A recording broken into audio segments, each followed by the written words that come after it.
It's the 20th of August 1941, and the crew of a tank in position outside the small town of Novi Uchkoz are woken by a stream of Ju-88 bombers flying overhead. The bombers are on their way to attack Leningrad, but the concern of Senior Lieutenant Zinovy Kolobanov is not on the German planes. His job is to stop the advance of the panzer divisions that are now pushing through the Russian countryside.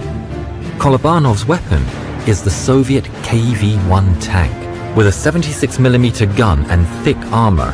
At this stage in the war, it's superior to the Panzer Kampfwagen 35Ts and the Panzer IVs that the enemy is fielding today. Kolobanov has prepared the ambush well. In total, there are 5 KV-1s rammed full of armor-piercing shells and arranged in positions overlooking the roads. Kolobanov's tank, number 864, is dug in so that just the heavily armored turret covered in brush is poking above the ground. The gun faces towards a long road, upon which either side is swamp. At the end of the road is a turn, so any approaching tanks will need to slow down to make the turn. This is where Kolobanov's gun is aimed. He's also hoping that any defense the Germans put up will be no use, as he has the high ground. It's the perfect trap. Around 2 p.m, there's a buzzing in the distance, and several German motorcycle scouts come along the road. But the Russians are after bigger fish today. The motorcycles get to the end of the road and turn left towards Marienburg, unhindered. Then there is a rumble and the unmistakable noise of tank tracks.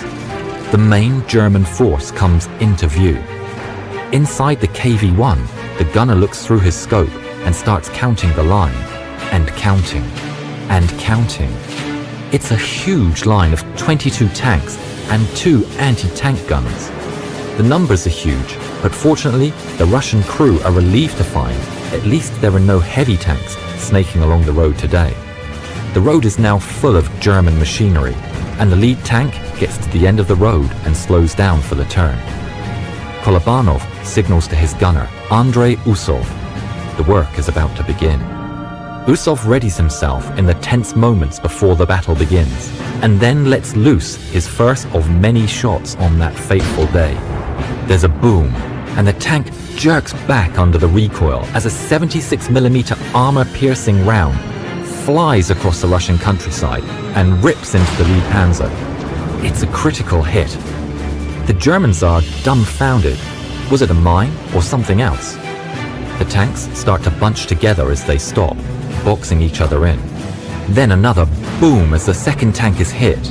The third shot also hits the second tank, destroying it. Now the Germans know they're being attacked. They signal to try and back up the rear of the column, but Kolobanov and Usov are there before them.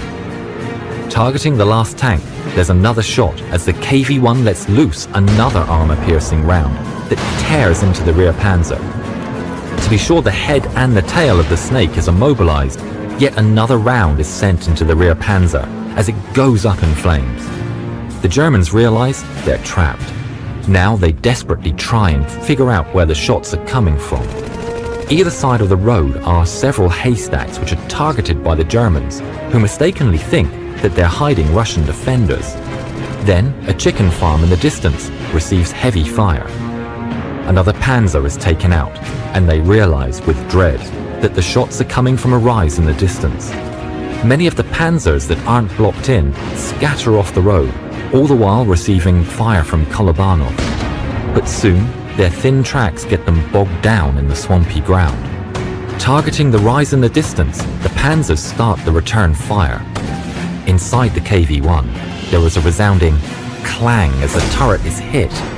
But in this case, the Russian bias is the real deal, as the super thick armor of the KV-1's turret is more than a match for the undergunned German tanks. Then there's another hit on the turret, and another, as the Germans get their eye in on the target. Between hits, Usov lets fly more anti-tank rounds. The Germans start to get the anti-tank guns into play, but they too are soon dispatched by Kolobanov and his gunner. Under the hail of fire in the KV-1, the gunner's scope is hit. Now, unable to target the Germans, the tank commander ordered the driver to reverse out of the hiding spot. Once clear, the radio operator, Kiselkov, was sent outside to replace the scope. The scope was replaced, but under the heavy fire, the turret was damaged and unable to rotate. That didn't stop the crew of 864, as they now used the tank's steering to adjust the aim, and their grim work continued. Initially, the turret was hit many times for each shot it managed to get off, but as the battle slogged on, the hits on 864 lessened. When 864 finally ran out of ammunition, 22 German tanks and 2 anti-tank guns had been destroyed by Kolobanov. Kolobanov radioed to the other tanks. Up to now, he had given orders to the other tanks that they should not fire so as to not give away the position and size of the force that the Germans were facing. But now, it was their turn, and a boom resounded as a fresh KV-1 joined the fray.